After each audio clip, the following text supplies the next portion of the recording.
which is, last but not least, it's with James Kaechele. James is the tree time manager at New York City Parks. He has worked there for 16 years, growing and caring for New York City's urban forester, and leads a citywide program for green streetscapes. In his work, James fosters public-private partnerships for urban forestry initiatives and has built relationships with the nursery industry to supply thousands of trees for the city. And that is what this talk is about, is building those partnerships, working through contract growing to feed the demand that the city of New York City has for quality and diverse urban trees. So with that, James, the floor is yours. Thank you, Andrew, and thanks for having me here to join in and share our experience here in New York, what we've been doing here over the last 16 years or so since I've been here at Parks. With that, I will share this screen and we will get rolling here. Yeah, over the last 16 years, I have been part of the team that manages New York City's urban forest. And just to give you some sense of scale, New York City has jurisdiction over the approximately 700,000 street trees in all 5 boroughs of the city. Okay. And over the last 16 years, since I've been here, we've planted somewhere between 7,000 and 20,000 street trees per year. All right, so don't get freaked out by these numbers. All the work that we do is scalable. I think a lot of times one borough or one neighborhood in a borough is the size of many municipalities. That's totally cool. We have to break it down ourselves to be able to manage it. So our management units typically are not citywide. We've got people focused on specific parts of the city. So these street trees are primarily 2.5-inch caliper balled and burlapped field grown trees. And they're mostly planted by contractors who we hire to do the actual planting under the direction of mostly foresters who are arborists and some landscape architects as well. So we also, just to have, yes, it is meant to be right here. So we also have some trees that we plant in natural areas. Those forest restoration projects call mostly for 2-gallon trees, and they're all native grown from local seed source. And those are in large part volunteer planted in sites that have been prepared extensively ahead of the planting. So again, like all of this is scalable. You know, what we're doing, you know, just change the number and the geography, and it, I think, will work for many other municipalities or organizations who are planting. So I'll focus through this mostly on street trees because this is my experience, but understand that we have a similar contract growing program for the 2-gallon trees for forest restoration as well. So pre-2008, okay, let's use that as a point in time. You know, the challenges we were faced with, most of, you know, all of the trees that we were planting were sourced by contractors, landscape contractors. And this led to a lot of challenges, right? We didn't know year to year what trees would be available at nurseries because we were not the customer. The landscape contractor that we hired was the customer of the nursery. It was hard to plan ahead for design, and often plans had to be reworked, you know, 2 months before planting starts when we were out tagging trees. The quality of trees were inconsistent. All right. When we're planting on the sidewalk, you know, we've got people walking past. We're a really dense city. We need trees limbed up at, you know, 5.5, 6 feet so that people can walk by. People can park their car and get out. All right. So often, you know, trees like Cercis, like redbud, were grown low-limbed, maybe for somebody's front yard. Well, that's a great street tree for us, but it really needs to be limbed up 6 feet. There's no way you can be walking down a street in my neighborhood in Queens and have branches coming out, hitting you in the middle of your body. That's just not gonna fly for us. Um, and again, this quality being inconsistent was a real challenge because the contractor who was buying the trees may say, yeah, they got it. Yeah, no problem. And then you get out and look at the trees and they've got all these problems. Ultimately, we're the owners as the municipality of these trees. Why would we do it to ourselves? Why would we put lousy quality trees out on the street that we're just going to have to deal with later? Like, don't set yourself up for problems. So you need to find these trees that are high quality that are going to work for your projects.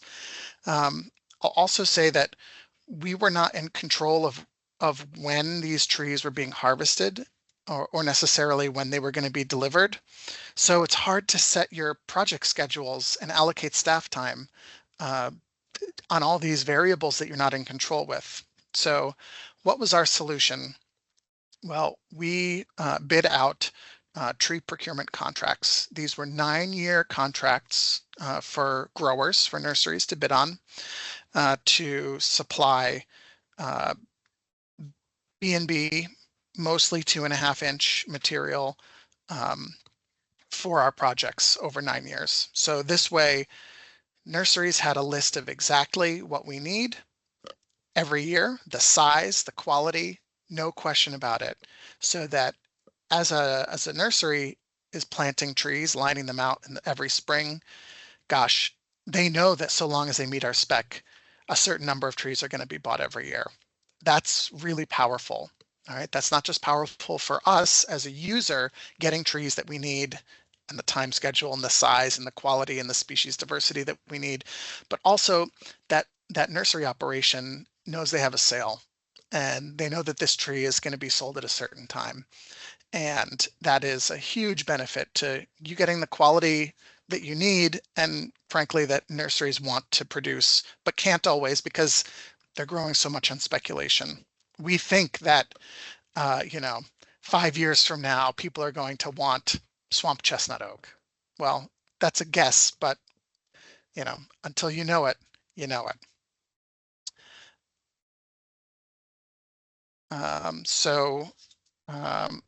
Also, our Office of Management and Budget was really happy to see us controlling for market volatility, both price and tree availability in these contracts. There's not just a urban forestry management case to be made here, there's also a economic decision to be made here. And, particularly when you're a municipality, you need to speak the language of the people with the money, and being able to do that is fairly helpful. Similar sort of tree procurement contracts for the 2-gallon material for forest restoration. Obviously, the size is smaller and the numbers are much larger. We also bid this out across 3 distinct regions, which is great because we were able to source trees from, say, Long Island, Buffalo, and Maryland. Well, each one of those places can, for us in a seasonal place where you can really only dig when the trees are dormant, Buffalo is a lot colder than Maryland in the fall. So we don't have to sit around waiting for trees to go dormant in Long Island. We can start almost a month earlier if we're getting trees from up north. Similarly, in the spring, gosh, Buffalo could be socked in with snow until April. Coming out of Maryland, I don't know, some of these years, the end of February, we're digging trees and shipping them. That's a big plus. So building these partners, certainly there's a contractual relationship just by virtue of us being the city of New York, but just building this personal relationship, we think of these nurseries as partners in our success. We're able to provide this list of species of what we'll use, the quantity we need, the size we need, and the specifications for growing. This is a huge, huge plus. And so it makes it easier for us, go into the nursery and tag all these trees. Gosh, every single one of these looks beautiful. When it hits 2.5, boom, we're going to gobble all these up. It's a great feeling. I'll also say that with this relationship, growers will put in the extra time for certain specific trees that we need. Example, we had a bunch of coastal projects going on right after Hurricane Sandy. Well, for us, what grows really well along the shoreline in New York, Juniperus virginiana. Well, nobody's limiting that up to 6 feet to plant on the street, except for when we ask for it. And so, having that built into a contract so that growers can be compensated for the extra time and work that takes, that's a win. We get extra level of diversity and frankly success on the street that we may not otherwise get. It's a good feeling. So these contracts include text, lifted right out of the American Standard for Nursery Stock. This is ANSI Z61. This language, if you're buying trees or you're out there specifying trees, take the time to read through this so that you can understand what it is that you're looking at. It's a good read. Maybe I'm a tree nerd, but I think it's a good read. This great conversation about Florida grade standards. This is just taking it to the next level for one state. But these are the standards that trees should be grown. And, frankly, again, like goes back to this, we own the trees for their life. It's so much easier when you start off with a good looking tree that's structurally sound and healthy and strong. So also one of the things that we've been able to really hone in on, in this time since we've had these nursery contracts is root ball quality.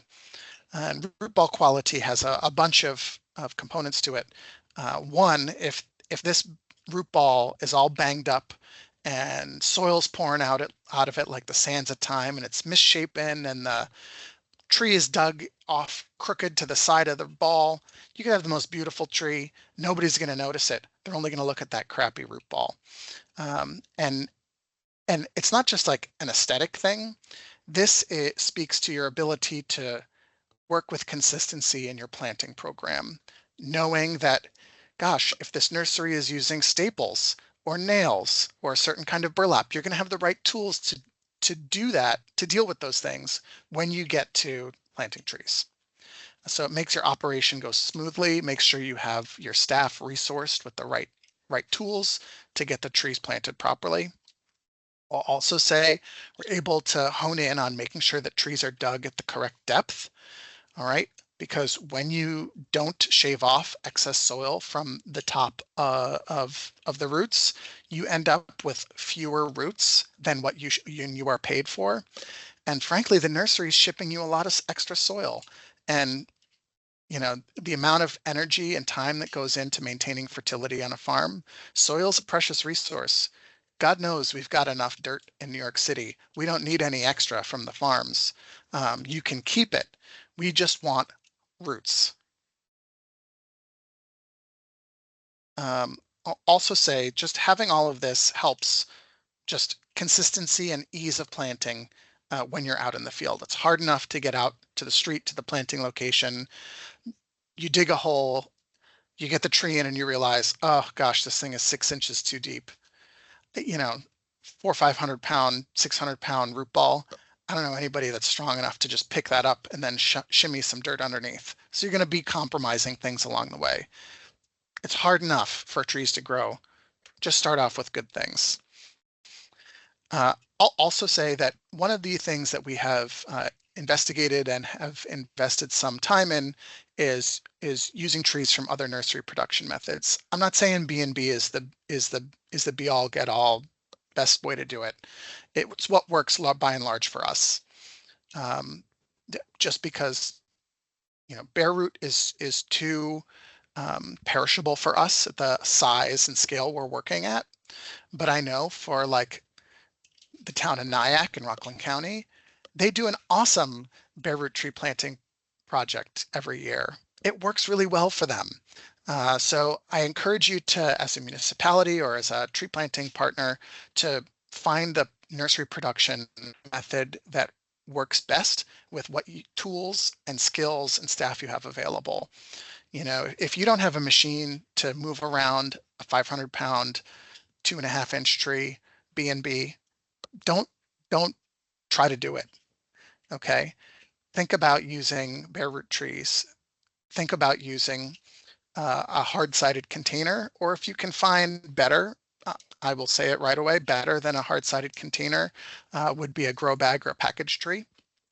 And this is something that over the last three years we have begun to use more and more. We're actually going to be bidding out this year, before the year's over, another set of procurement contracts that includes grow bag or packaged trees. This gives us a bigger window in the fall to start planting while planting conditions are good, but it hasn't been cold enough to harvest trees from the farm yet. It also lets us get into, if we're planting in parks, you don't have to schlep a big machine across a lawn, tearing up the place. You can just have your staff with a ball cart, or even just pick it up, walk it across the lawn, get it planted. It's a lot lighter on the landscape, less work to make things good when you're done with the project, which is great. And we've planted, I would say, from 5-gallon all the way up to 45-gallon trees in these grow bags or packages. And gosh, they're just great. They're great. Not going to replace all the B&B, but certainly in the fall, planting a few thousands of these at least is awesome. Also, like some of these trees that are harder to transplant B&B, things like hickory, things like persimmon, gosh, put it in a grow bag. You're going to transplant it with all the roots. That's just a win for us. And you can get these in, like if you're planting, if you're standard for a 2-inch tree on the street, gosh, plant a 25 or a 35-gallon tree out there, and you're going to get just an awesome, vigorous, fantastic plant. So it's more than just B&B for us moving forward.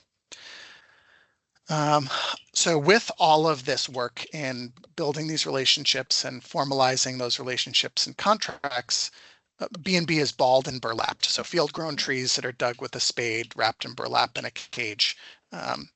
So through this project, we've been able to increase diversity and quality of trees. Okay, so think about going from individually like 17 different species in forest restoration projects, being able to go up to 57. That just means you're getting the right tree in the right place. You give the forester, the arborist, whoever's doing the tree specifying, give them the widest palette possible, and you're going to have better adapted trees that are healthier and more long-lived over their life, and that's a great thing.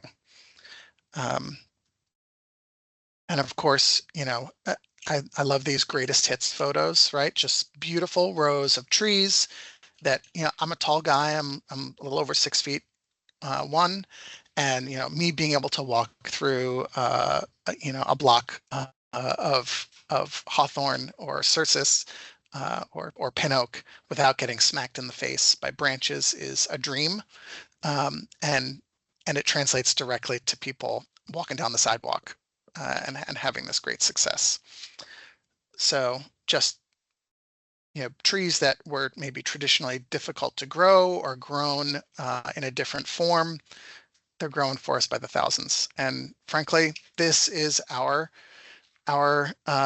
vision, right? Every street in New York, just beautiful, full of trees all across all the streets in the city, giving shade, giving us all these eco benefits.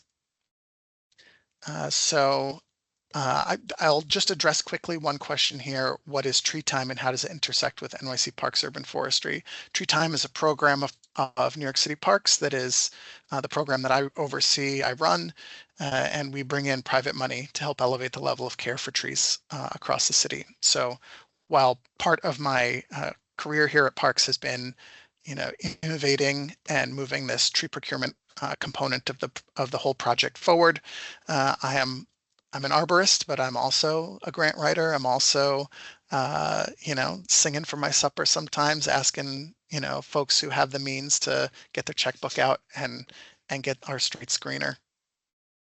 So with that, Andrew, I guess I'll pop it back over to you, and we can answer questions as you direct. Great. Thank you very much for that. That's very interesting.